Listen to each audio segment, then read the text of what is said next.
Mahatma Gandhi, in most of his writings, often pitied that our villagers do not get fresh air, though they are surrounded by the fresh air.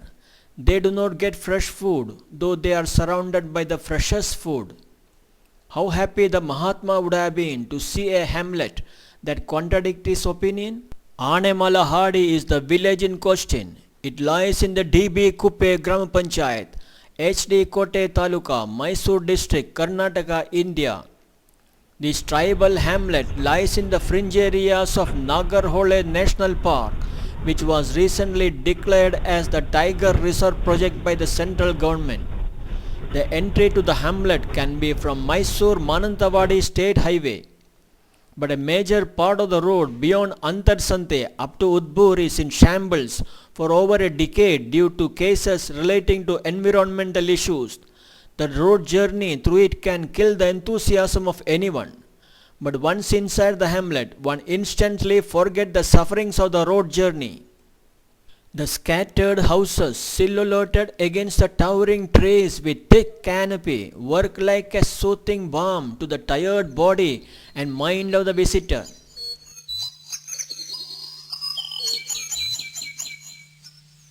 Entry to each house, layered with flowering plants on both sides with countless colors, is an exhilarating experience.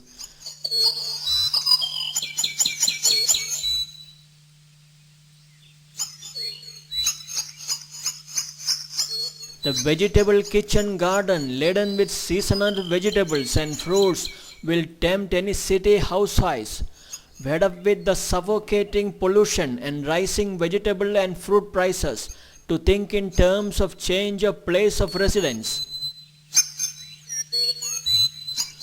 The surroundings that are kept very clean by the inhabitants can put to shame any city housewife. The well-decorated tulasi plants, worshipped on a daily basis by the mother of the house, proudly announcing their faith in the Sanatana Dharma, leaves a lasting impression on the visitor.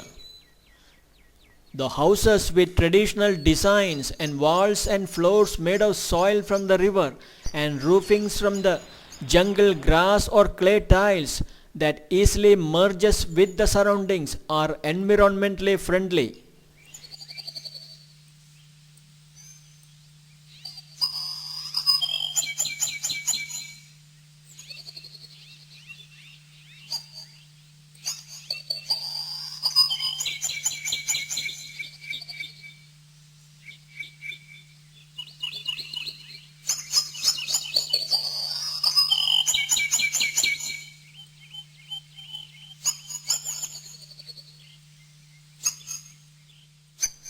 The inhabitants who belongs to Jenu Kurubas are traditionally the honey gathering people of Karnataka.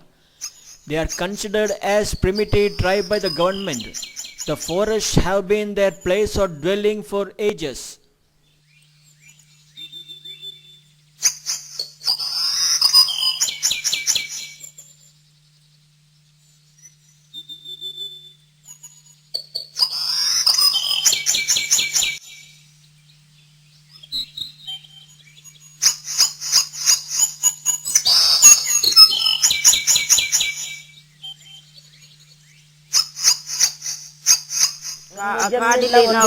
ನಮಗೆ ಏನು ಮಾಡಿಲ್ಲ ಎಕ್ಕಿ ತೆಗಿಯೋದು ತಿನ್ನೋದು Life in the jungle for a casual visitor may appear to be serene and placid, but the trouble of feeding a growing family, that too with rigid controls of the forest department, has only made it difficult for these forest dwellers. ನಮಗೆ ನಷ್ಟ ಆಯ್ತದೆ ಅಂತ ಅವ್ರ ಹತ್ರ ಹೇಳ್ಬೇಕು ಆಯ್ತಾ ನಾವು ಹೇಳ್ತೀನಿ ನಿಮಗೆ ನಷ್ಟ ಆಗ್ತಾ ಇದೆ ಹೇಳ್ಬೇಕು. The forest protection laws enacted by the insensitive lawmakers of the country has only ensured that the tribe need to look out for occupation other than honey gathering, as that activity also amounts to destruction of forest under the law. Having no other skills, they are now forced to work as daily laborers in the neighboring areas. Thus, The central government enacted Forest Protection and Preservation Acts have ensured that the original inhabitants of the forest are prohibited from making it a place of stay and livelihood. This deprivation has ensured that they also fall prey to the modern food habits and the side effects of vicious circle of malnutrition and disease pattern. Seeing the poor socio-economic conditions of the people, Gramothan Foundation, Bangalore, launched a program and Gauramma was sanctioned Rs 3,000 as loan with repayments in easy installments. With that money, Gauramma bought a she-goat and constructed a nice bamboo hut for her prized possession.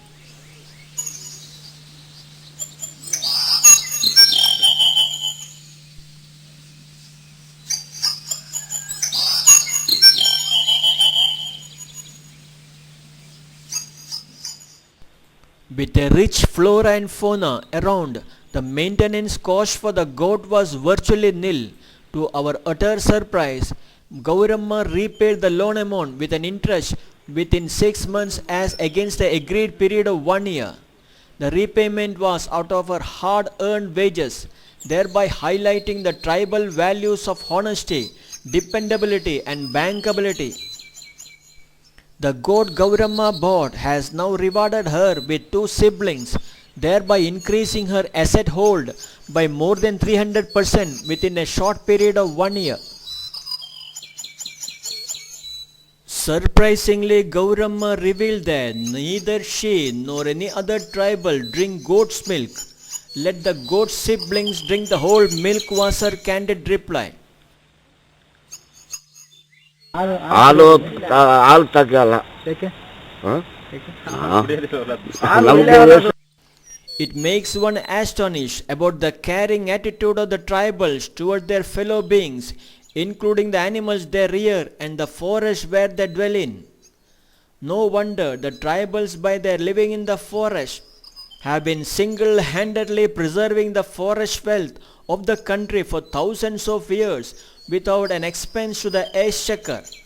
But all this changed with the government putting in place a multi-layered bureaucratic setup with hefty salaries paid from the taxpayers' money. But with the fast disappearance of the forest, one is forced to surmise that most of the government-appointed forest protectors have turned into fence-sitters in connivance with the higher-ups in the political circle.